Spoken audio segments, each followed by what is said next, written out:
The latest figures show more than 500 people a year are now being convicted for begging on the streets of London. They're mainly homeless youngsters who've come to the capital looking for work and don't qualify for social security payments.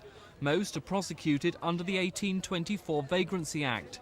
Now probation officers have joined barristers and voluntary groups asking the government to repeal the act and provide more housing for the homeless. They say for some, begging is the only way of staying alive. We're calling for the repeal of the Vagrancy Act. The reason we're calling for that is that we believe that it's wrong that homeless people ought to be prosecuted merely for being homeless and attempting to survive on the streets. 19-year-old Wayne Calder was one of a number of beggars appearing before London courts today. He was given a 6-month conditional discharge. I'm not going to starve to death, I'd rather beg. I mean, I'm not ashamed. If anyone else was in a predicament like mine and I had money, I'll give it to them. And that, I don't force people to give me money. I mean, they've got a mouth, they've got ears, they can say no. It's not as if I'm mugging them. Do you think it's unfair that you should be taken to court for begging? You know, yes, I've no other way to live at the moment, presently.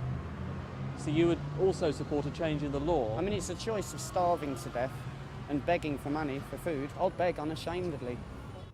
Police say they often receive complaints from the public about beggars causing a nuisance. Chief Superintendent Siddle is in charge of the problem on the South Bank. We arrest our persistent beggars.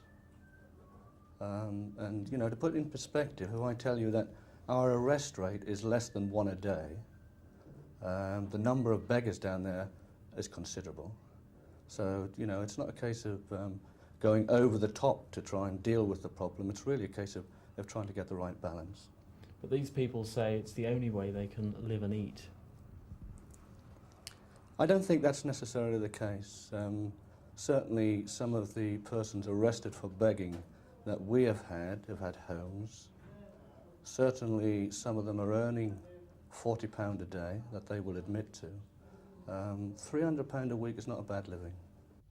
But with little chance of changes in the law, it seems begging will stay part of life in London, at least for the time being. This is Mike Pearce for Thames News.